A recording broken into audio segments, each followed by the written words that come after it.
فرمایا ایک سوال کرنے والے نے سوال پوچھا بعذاب واقع، اس عذاب کے بارے میں جو واقع ہو کے رہے گا۔ نبی صلی اللہ علیہ وسلم جب یہ بتاتے کہ یہ دنیا ختم ہوگی، یہ تو سب مانتے ہیں دنیا ختم ہوگی، لیکن اس کے بعد تمہیں اللہ کے سامنے حساب و کتاب بھی دینا ہے۔ اگر برا کرو گے تو اس کا عذاب آئے گا، اچھا کرو گے تو اس کا اچھا بدلہ ملے گا۔ تو مشرکین اور کافر لوگ کیا کہتے ہیں؟ بھائی جو عذاب آئے گا تو ابھی لے آؤ، آپ جو عذاب آئے گا وہ ابھی لے آؤ۔ ایک اعتراض تو یہ کیا کرتے تھے، لِمَ تَسْتَعْجِلُونَ السَّيِّئَ بِالْحَسَنَةِ، پیغمبر کہتے تھے کہ تم بجائے اس کے کہ توبہ کرو اور اپنے گناہوں کو معاف کرواؤ، تم توبہ کے بجائے عذاب میں جلدی کیوں کرتے ہو؟ ایک ان کا مطالبہ یہ ہوتا تھا کہ بھائی ابھی آ جائے نا عذاب۔ تو نبی صلی اللہ علیہ وسلم جب یہ بتاتے کہ ایک ٹائم ہے، متعین ہے، قیامت ایک وقت پہ آئے گی، وہ تمہاری مرضی پہ نہیں آئے گی، تو اگلا ان کا سوال ہوتا تھا پھر وہ کب آئے گی، اس کا ٹائم بتائیں آپ ہمیں۔ دیکھو کچھ چیزیں ایسی ہوتی ہیں جن کا دلیل سے کوئی تعلق نہیں ہوتا، دلیل سے کوئی تعلق نہیں ہوتا۔ میں بار بار ایک موضوع کو بیان کرتا رہتا ہوں اکثر، کہ جو شخص بھی کوئی دعویٰ کرتا ہے نا، اس کے ذمہ دلیل پیش کرنا ہوتا ہے۔ سامنے والا جس قسم کی دلیل کا مطالبہ کر رہا ہے، یہ اس کے ذمہ پیش کرنا نہیں ہوتا۔ سمجھ میں آ رہی ہے بات؟ دلیل کسے کہتے ہیں؟ کسی شے کا ایسا ہونا کہ اس کے تصور سے کسی دوسری چیز کا تصور لازم آئے، اس کو دلیل کہتے ہیں۔ مثال کے طور پر آپ کو دھوپ نظر آ رہی ہے، آپ جب دھوپ کا تصور کریں گے لازمی طور پر سورج کا تصور آئے گا کہ نہیں آئے گا؟ یہ ہو سکتا ہے کہ دھوپ کا تصور آ رہا ہو اور آپ سورج کی نفی کر رہے ہو، ابے ایکو کر دیا، پہلے ٹھیک تھا یار۔ تو یہ ہو سکتا ہے؟ نہیں ہو سکتا نا۔ تو ہم کہیں گے یہ دھوپ دلیل ہے اس بات کی کہ سورج موجود ہے۔ اگلا کہتا ہے کہ نہیں، کوئی اور دلیل دے بھائی، میں یہ والی دلیل نہیں مانوں گا، کوئی اور دلیل دے۔ چار آدمی گواہی دیں کہ سورج موجود ہے تو میں مان لوں گا، اور چار بھی غفار، ستار، وسیم اور کلیم ہونے چاہیے۔ وہ غفار، ستار، وسیم، کلیم اس کے اپنے مامے ہیں، چاچے ہیں، وہ دے ہی نہیں رہے، وہ بیان ہی نہیں دے رہے۔ تو اگلا کہہ رہا ہے کہ نہیں جی، یہ چاروں جب تک گواہی نہیں دیں گے نا، میں نہیں مانوں گا کہ سورج نکلا ہوا ہے۔ تو جو بیوقوف لوگ ہیں نا، وہ آپ پہ دباؤ ڈالیں گے، بولیں گے تو ان چار سے نکلوا لے، زبان سے، چار سے زبان سے نکلوا لے کہ سورج موجود ہے، دیکھ اس نے کہا ہے کہ یہ چاروں گواہی دیں گے تو میں مان جاؤں گا۔ اگر آپ بیوقوف ہوگے تو چاروں سے زبان سے نکلوانے کی فکر میں لگ جاؤ گے، آپ ٹائم ضائع کرنے لگ جاؤ گے۔ عقل مند ہوگے تو آپ بولو گے بھائی یہ دیکھ لے دھوپ ہے، یہ والی لائٹ اور یہ اس طرح کی دھوپ، یہ بتیوں کی، یہ بلب کی نہیں ہوتی، ماننا ہے مان، ورنہ پتلی گلی سے نکل۔ میرے پاس فالتو ٹائم نہیں ہے کہ میں ان چاروں کو اگلواؤں زبان سے۔ یہ تو ایک پلان ہوتا ہے کہ پہلے سے پلان کیا ہوا ہے کہ ان چاروں سے یہ اگلوا نہیں جائے گا۔ تو آج بہت سارے باطل فرقے جو ہے نا، غیر مسلم بھی، وہ کہہ رہے ہوتے ہیں ہم سے ہماری مرضی کی دلیل دو، جو ہم کہہ رہے ہیں اسلام کے برحق ہونے کی، پیغمبر کے برحق ہونے کی، یا جن مسائل کو تم فالو کرتے ہو ان کے برحق ہونے کی، جو دلیل ہم مانگ رہے ہیں وہ دو۔ غیر مسلم کیا دلیل مانگتا ہے؟ جو مشرکین دلیل مانگتے تھے، قیامت کب قائم ہوگی؟ آپ کو چونکہ قیامت کا ٹائم نہیں پتا، اس کی علامت ہے کہ قیامت آئے گی ہی نہیں۔ بے بھائی، کسی چیز کا ٹائم پتا نہ ہونا، یہ اس کی علامت کب سے ہو گئی کہ یہ چیز ہی نہیں ہے؟ ایسا ممکن ہے ایک چیز نے ہونا ہو لیکن ہمیں اس کا وقت معلوم نہ ہو۔ مجھے پتا ہے میں کب مروں گا، آپ کو پتا ہے آپ کب مرو گے؟ بولو نا۔ اب کوئی ڈاکٹر آپ سے کہے کہ یار ایک نہ ایک دن آپ مرو گے، آپ کہو ڈاکٹر صاحب کیا دلیل ہے اس کی کہ میں ایک دن مروں گا؟ ڈاکٹر صاحب کہہ رہے ہیں جی اس کی دلیل یہ ہے کہ آج تک کوئی بچا ہے نہیں۔ تو کیا، تو جو ہے کوئی سرٹیفکیٹ لے کر آیا ہے کیا، یا تو کوئی اللہ کا خاص لاڈلا ہے؟ تو یہی دلیل ہے، سب مرتے ہیں تو بھائی تو بھی مرے گا۔ آپ کہیں اچھا پھر کب مروں گا یہ بتاؤ. ڈاکٹر کہ یہ تو میں نہیں بتا سکتا. آپ کہیں ڈاکٹر صاحب جب تک آپ یہ نہیں بتاؤ گے نا میں کب مروں گا, میں آپ کو سمجھوں گا کہ آپ جھوٹ بول رہے ہو, آپ کے پاس کوئی دلیل نہیں ہے. تو ڈاکٹر اگر عقل مند ہوگا بولے گا بھائی نکل پتلی گلی سے, ٹائم میرا ضائع مت کر, میں نے دلیل دے دی ہے کہ اربوں کھربوں لوگ دنیا میں آئے ہیں, ایک بھی نہیں بچا, تو کیا الگ سے سافٹ ویئر اپڈیٹ کروا کے آیا ہے اپنے, کیا ہے اینٹی وائرس ڈلوایا تو نے کیا؟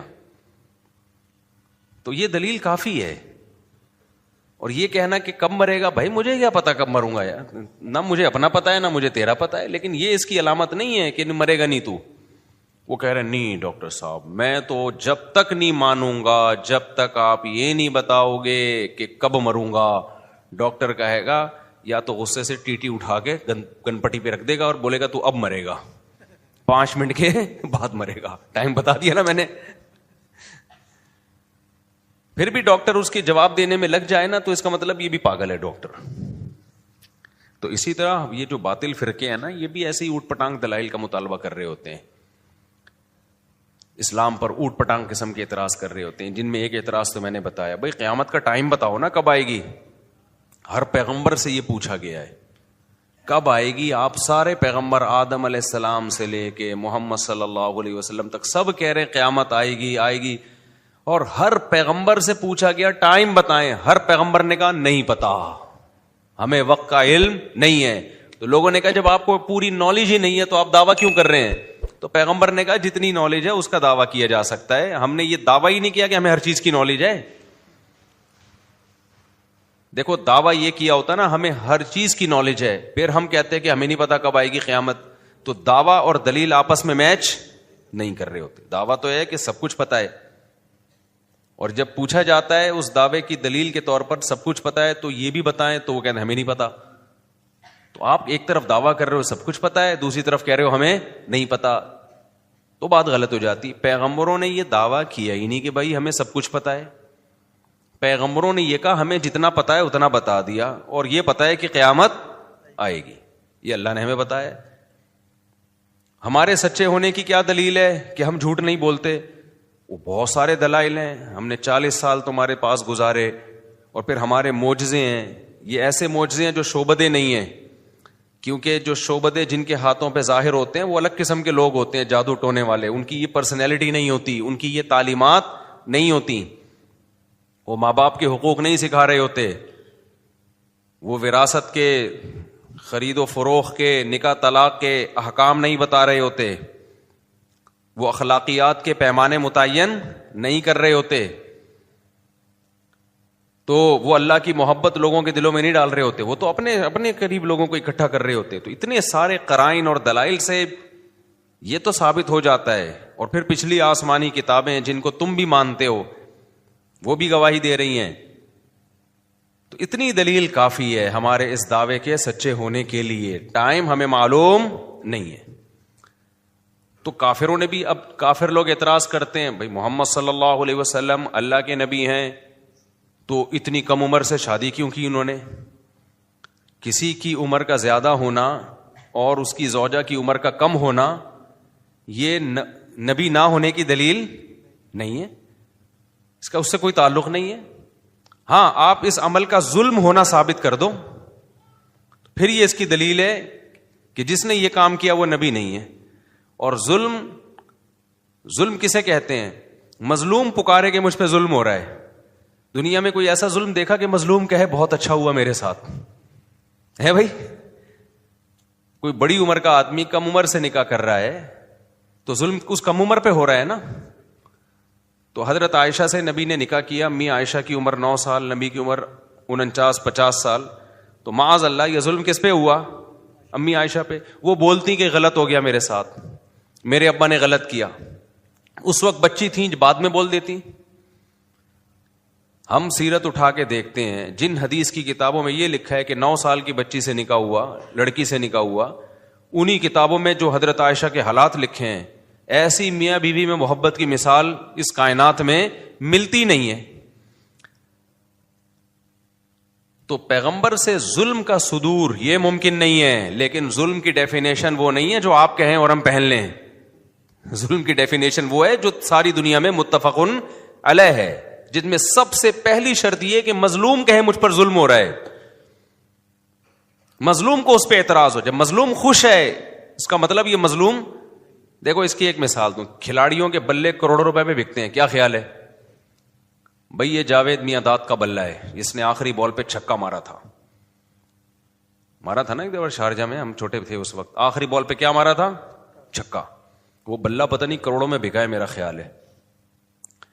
اب ایک آدمی جس کو جاوید میاں داد سے کوئی عقیدت نہیں، چھکے چوکوں سے کوئی دلچسپی نہیں ہے، اس کو کرکٹ سے بھی میرے جیسا آدمی کو کوئی دلچسپی نہیں ہے، تو وہ ایک شخص نے کروڑ روپے کا بلہ خریدا اور فریم میں گھر میں لگا دیا کہ وہ بلہ ہے، وہ بیٹ ہے جس سے شارجہ جو کپ تھا اس میں آخری بال پہ کیا لگا تھا بھائی؟ چھکا مارا تھا. تو 1 کروڑ کا میں نے خریدا ہے. میں آ گیا جی، میں نے بیان کیا، میں نے کہا جاوید میاں داد سے بڑا ظالم اس کائنات میں کوئی نہیں ہے. 50 روپے کا بلہ 1 کروڑ میں پہنا دیا ایک آدمی کو. صحیح ہے نا؟ 50 روپے کا بلہ کتنے میں پہنا دیا؟ 1 کروڑ میں پہنا دیا. لکڑی ہی ہے تو ہے، اس میں زیادہ زیادہ اچھی کوالٹی والی لکڑی ہوگی. 500 کا بلہ ہوگا، 1000 کا بلہ ہوگا، 10,000 کا بلہ ہوگا. 1 کروڑ کا 2 کروڑ کا تو کچھ بنتا ہی نہیں ہے. اور میں دلیل یہ دے رہا ہوں کہ بھائی یہ 1 کروڑ کا بلہ جاوید میاں داد نے بیچ دیا، یہ ظلم کیا اس مظلوم کے اوپر، اس بندے کے اوپر، اتنی سی چیز کو اتنا مہنگا کر کے بیچ دیا. دلیل میں یہ دے رہا ہوں کہ آج تک بلے اللہ بلے اس قیمت پہ کبھی بکے نہیں ہیں. یہ تو میاں داد کے بلے کی وجہ سے میاں داد کی بلے بلے ہو گئی ہے. میں یہ کہنا شروع کر دیا میاں داد کے تو مزے ہو گئے، اس کے تو بلے کی وجہ سے بلے بلے ہو گئی. لوگ کہہ رہے بھائی کیسے ظلم ہو گیا. میں مثال دے رہا ہوں بھائی، دیکھو یہ بھی بلہ ہے، مارکیٹ میں قیمت پوچھو، لوگ کہہ رہے ہیں 4,000، کوئی کہہ رہے ہیں 5,000. یار 1 کروڑ اور 4,000 میں فرق کیا؟ اندھے ہو کیا تم؟ عقیدت کی اینک لگائی ہوئی ہے تم نے. میں جتنی مرضی تقریریں کروں، عقل مند کہے گا بھائی جس پہ ظلم ہوا ہے ذرا اس سے جا کے انٹرویو لیتے ہیں. میں نا جاوید میاں داد کے خلاف تقریریں کر رہا ہوں، یہ ظالم ہے، اس نے اپنا بلہ 1 کروڑ میں پہنا دیا، یہ کر دیا، وہ کر دیا. میں گیا، ہم انٹرویو لینے والے مظلوم کے گھر پہنچ گئے. سر یہ آپ کو پہنایا گیا ہے؟ پہنانا سمجھتے ہیں نا کراچی کی اصطلاح. میں اتوار بازار گیا تھا، بکری پہن کے آنے لگا تھا، شکر ہے کسی نے بتا دیا کہ یہ ٹھیک بکری نہیں ہے. خیر، تو میں گیا، میں نے کہا بھائی یہ آپ کے ساتھ بہت زیادتی ہوئی ہے یار. یہ دیکھو یہ بلہ میں لے کر آیا ہوں، 100 روپے کا ہے، یہ 5,000 کا ہے یا 10,000 کا ہے، اسی جیسا ہے، اتنا ہی بڑا سائز ہے. جاوید میاں داد نے آپ کے ساتھ بہت ظلم کیا، 1 کروڑ کا پہنا دیا. تو مظلوم کہہ رہے بھائی جان آپ کون ہو، کہاں سے آئے ہو؟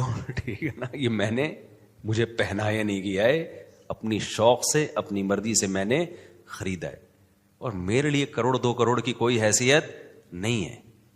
اور 30 کروڑ تو ابھی لگ رہے ہیں اس کے، میں دے نہیں رہا کیونکہ تاریخی بلہ ہے، ہماری نسلوں میں چلے گا. تو کیس فوراً خارج ہو جانا چاہیے نا ایسے موقع پہ. میں کہوں یار جب یہ خوش ہے، یا تو یہ بے وقوف بنا، وہ میاں داد کا بلہ ہی نہیں تھا، وہ کوئی اور بلہ تھا میاں داد کا کہہ کے اس کو پہنا دیا.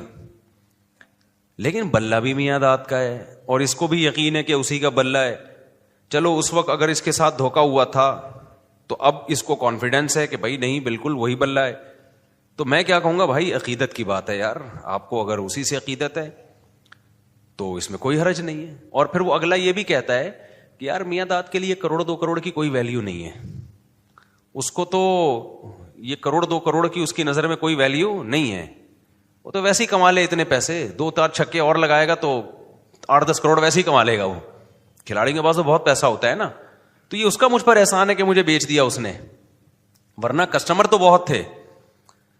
یہی بات ہے بھائی، یہ جو کہتے ہیں ظلم کیا ظلم کیا، سیدہ عائشہ سے پوچھو کیا آپ پہ ظلم ہوا؟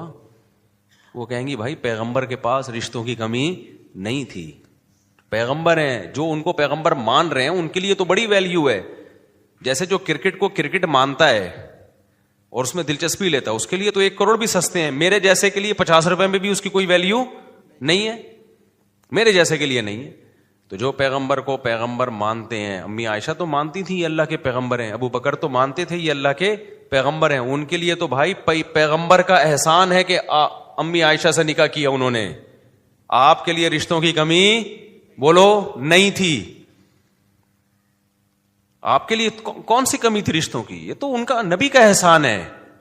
لیکن جو پیغمبر کو پیغمبر نہیں مانتے وہ بولتے رہیں گے ظلم ہو گیا, یہ ہو گیا, فلانا ہو گیا, ڈمکانا ہو گیا. تو بھائی آپ جس سب سے دنیا میں ایک اصول ہے کہ جس پہ ظلم ہوتا ہے وہ مظلوم مانے کہ مجھ پہ ظلم ہوا ہے. اگر مظلوم ہی نہ مان رہا ہو, وہی کیس کرنے کے لیے تیار نہ ہو, تو دنیا کی کوئی کورٹ بھی اس کیس کو لینے کے لیے تیار نہیں ہوتی. آپ عدالت چلے گئے, آپ نے وکیل ہائر کیا, کیس کیا کہ وسیم نے غفار کے 1 کروڑ روپے چرائے ہیں. وسیم نے کیا کیا؟ غفار کے 1 کروڑ روپے چرائے ہیں. عدالت بلائے گی آپ کو, آپ وسیم ہیں کہ نہیں؟ میں وسیم تو نہیں ہوں. آپ اس کے ماموں ہو؟ نہیں بھائی میں اس کا ماموں بھی نہیں ہوں. تو وسیم نے آپ کو نمائندہ بنایا ہے؟ نہیں بھائی نمائندہ نہیں بنایا. وسیم تو وہ دوسرے محلے میں رہتا ہے, میں اس محلے میں رہتا ہوں. عدالت کہے گی تو جس کے چرائے ہیں وہ آئے نا. کیا خیال ہے بھائی؟ اب آپ گئے وسیم کے پاس, نہیں سوری غفار کے چرائے تھے نا, کس کے چرائے تھے؟ غفار کے چرائے تھے. آپ غفار کے پاس گئے, یار تمہارے پیسے وسیم نے چرائے ہیں, میں کورٹ میں کیس کر رہا ہوں, کورٹ کیس کو نکال رہی ہے. بولی غفار خود آئے نا. تو غفار کہے جب میرے پیسے وسیم نے چرائے ہیں, میں نہیں جا رہا, تو کیوں میری طرف سے بلا وجہ کا نمائندہ بنا؟ میں جانوں اور کون جانے؟ وسیم جانے. تو چھوڑ دے تو مجھے اپنے حال پہ. تو دنیا کی کوئی کورٹ بھی جس پہ ظلم ہوا ہے وہ اگر کیس نہ کرے تو اللہ یہ کہ ریاست کے خلاف کوئی کام کیا ہو, پھر اس میں ریاست وکیل متعین کرتی ہے کسی کو. دنیا میں کوئی کورٹ بھی ایسا کیس کو نہیں لیتی. تو یہ کیسا کیس ہے غیر مسلموں کا یار, کہ ہم تمہاری کورٹ میں اپنا کیس لے کر جائیں کہ تم سید الانبیاء پہ الزام لگاؤ کہ انہوں نے 9 عمر بچی سے نکاح کیا کم عمر سے, اور ان پہ ظلم ہوا, زیادتی ہوئی, اور جس پہ ہوا ہے وہ کیس کرنے کے لیے تیار نہیں ہے, وہ فخر کر رہی ہیں. تو اس کا مطلب تمہارا ہیڈک ہے ہی نہیں, یہ ان کا آپس کا معاملہ ہے. یہاں یہ مسئلہ بھی حل ہو گیا کہ لوگ آج کل بہت اعتراض کرتے ہیں, اتنی بڑی عمر کے آدمی نے اتنی چھوٹی لڑکی سے شادی کی, بہت آ رہا ہے آج کل نا. تو وہی کر لی, وہ جانے, وہ آپس کے ان کا معاملہ ہے یار, تمہیں کیا تکلیف ہو رہی ہے؟ بیوقوف بنا کے کیے پھر غلط کیا, اگر بیوقوف نہیں بنایا تو وہ جانے, تم دعا کرو اللہ سیٹا ویٹا بنا دے تمہارا بھی. کوئی کیا خیال ہے بھائی؟ کوئی جل گیا, کسی نے دعا دی, لکھا ہوتا ہے نا رکشے کے پیچھے. رکشوں کے پیچھے جو لکھا ہوتا ہے غور سے پڑھا کریں, بڑی بڑی خاندانی باتیں لکھی ہوتی ہیں ٹرکوں کے پیچھے اور رکشوں کے پیچھے. وہ باتیں جو جاوید چودھری سے آپ نہیں سنو گے, ٹرک کے پیچھے مل جائے گی آپ کو. جو مبشر لقمان اور حسن نثار اور ایسے ایسے صحافیوں سے آپ نہیں سنو گے, وہ آپ کو ٹرک کے پیچھے لکھی ہوئی مل جائیں گی. بڑی موٹیویشن ملتی ہے ان باتوں سے, سمجھ رہے ہو نا. کوئی جل گیا, کسی نے دعا دی, تو دعا دینے والا جلتا نہیں ہے اور برکت ہو جاتی ہے, جلنے والے کیا ہوتے ہیں؟ سوکھتے چلے جاتے ہیں. آپ نماز کے بعد مل لیں بھائی. تو مسئلہ اب کیا ہے؟ مسئلہ یہی ہے, اس سے بہت سارے مسئلے حل ہوتے ہیں, سمجھ رہے ہو. یہ جو باطل فرقے ہم سے مطالبے کرتے رہتے ہیں, میں بار بار ایک مسئلے کو چھیڑتا ہوں, اسی مناسبت سے آج چھیڑ لوں گا.